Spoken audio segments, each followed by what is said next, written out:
Hello বন্ধুরা, good morning. Welcome back to Moumita lifestyle. সবাই কেমন আছো? আশা করছি ভালো আছো, সুস্থ আছো। আমিও বেশ ভালো আছি, সুস্থ আছি। আমার নতুন একটা ব্লগে তোমাদের সবাইকে অনেক অনেক স্বাগত জানিয়ে আজকের ব্লগটা আমি এখন থেকে স্টার্ট করছি। তো দেখো, সকালবেলায় উঠেই কিন্তু ফার্স্ট কাজ এই যে জানলা দরজাগুলো খুলে পিকুকে বাইরে বের করা। তারপরে তো উঠোন ঝাড় দেওয়া, বাসি কাজবাজ সমস্ত কিছুই থাকে। সমস্ত কিছু কমপ্লিট করে আমি চলে এসেছিলাম রান্নাঘরে চা বানাতে।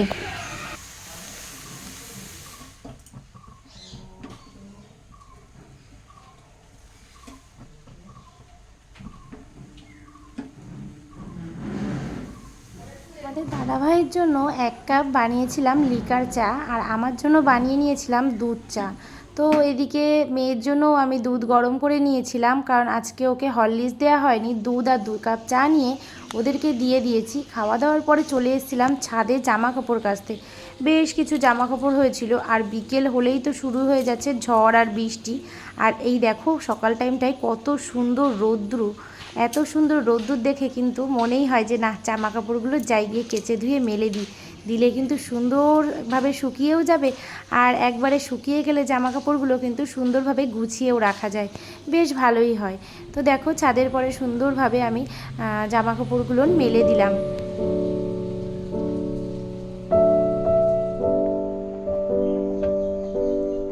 কাচা ধোয়া করে একেবারে স্নান করে চলে এসেছিলাম রান্নাঘরে, কারণ সকাল সকাল রান্নাটা করে নিলে অনেকটাই কাজের দিক থেকে রিল্যাক্স হওয়া যায়। কারণ রান্না বান্নাটাই কিন্তু সংসারের সবথেকে বড় মেন কাজ। কারণ ছেলে মেয়ে স্কুলে যাবে, 9:30টার মধ্যে তো অন্তত রান্নাটা করতেই হবে। তো সেই জন্য দেখো, এই যে তোমাদের দাদাভাইয়ের জন্য দিয়ে দিয়েছিলাম উচ্ছে আর পটল সিদ্ধ। আর এখানে শাক তো রেগুলার থাকবে, আর আমার কিন্তু খুবই বিরক্ত লাগে এত শাক। মানে রোজ দিন 2 থেকে 3 ভাগের শাক তোমাদের দাদাভাই আনবে, কারণ ও পছন্দ করে শাক খেতে। আর এই যে এখানে 1 কেজির একটা সয়াবিনের প্যাকেট আনা হয়েছে, কারণ আজকে হবে সয়াবিনটা ঘরে থাকলে কিন্তু অনেকটা সুবিধাই হয় যখন তখন রান্নার দিক থেকে। আর এদিকে আমার ভাতটা হয়ে গেছে, ভাতটা আমি নামিয়ে নেব। আর এদিকে সয়াবিনের জন্য আলু টালু কেটে গুছিয়েও নিয়েছি। ওদিকে হবে শাক ভাজা, বেগুন ভাজা আর সয়াবিনের তরকারি।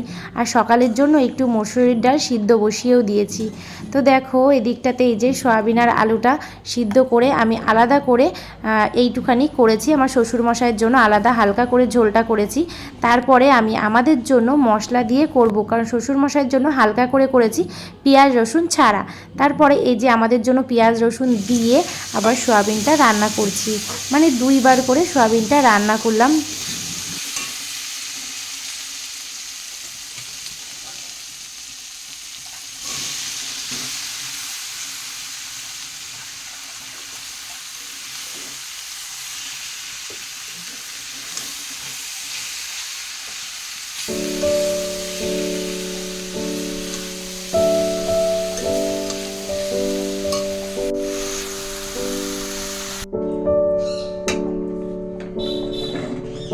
এদিকে সয়াবিনের তরকারিটাও কিন্তু আমার হয়ে গেছে।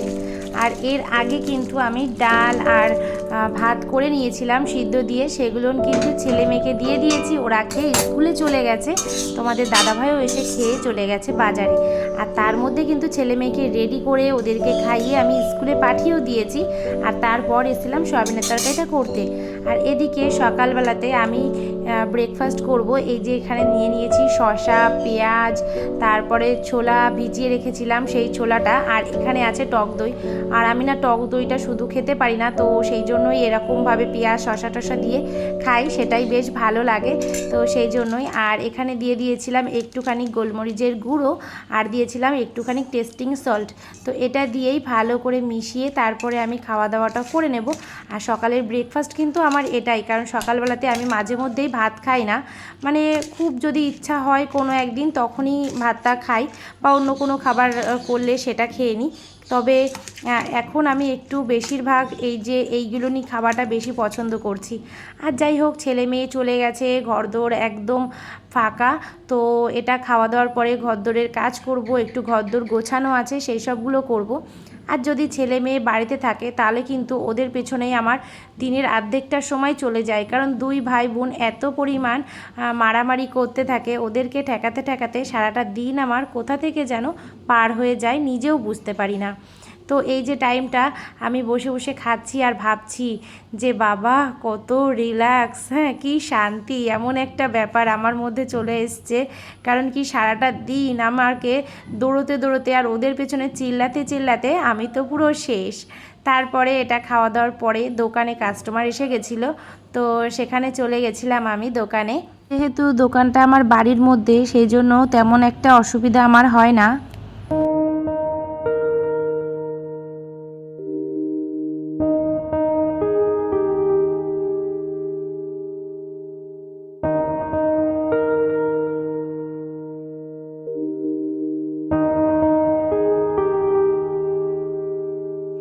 দোকান থেকে এসে ঘরদোর গুছিয়ে আবারও চলে এসেছিলাম রান্নাঘরে। এই যেই কলাটা, এটা আমাদের গাছের কলা, তো শ্বশুরমশাই মানে পেরেছিল, তো সেখান থেকে এই যে বেশ কটা আমাদেরকে দিয়েছে। আর এখন কিন্তু প্রায় দুপুর হয়েও গেছে, তোমাদের দাদাভাইও বাড়িতে চলে এসছে।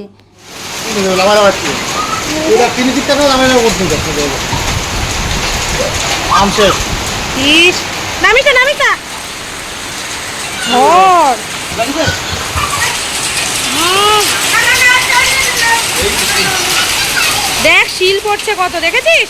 ভিজে যাবি, সরে যা, জলে ঠাট্টা আসছে। ওই যে বড় বড়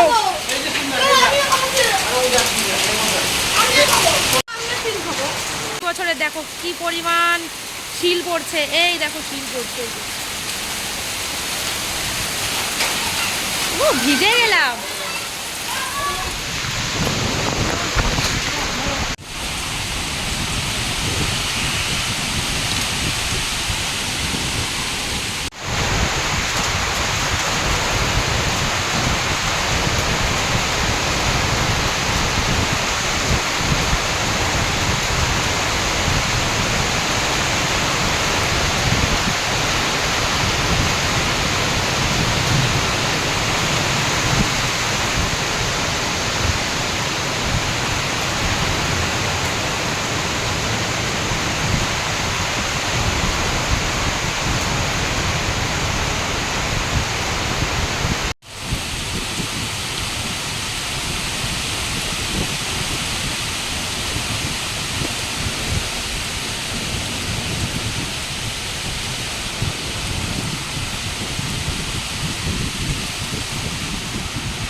এর পরপরই বৃষ্টি শুরু হয়ে গেছিলো, সাথে ছিল ভীষণ পরিমাণ ঝড়।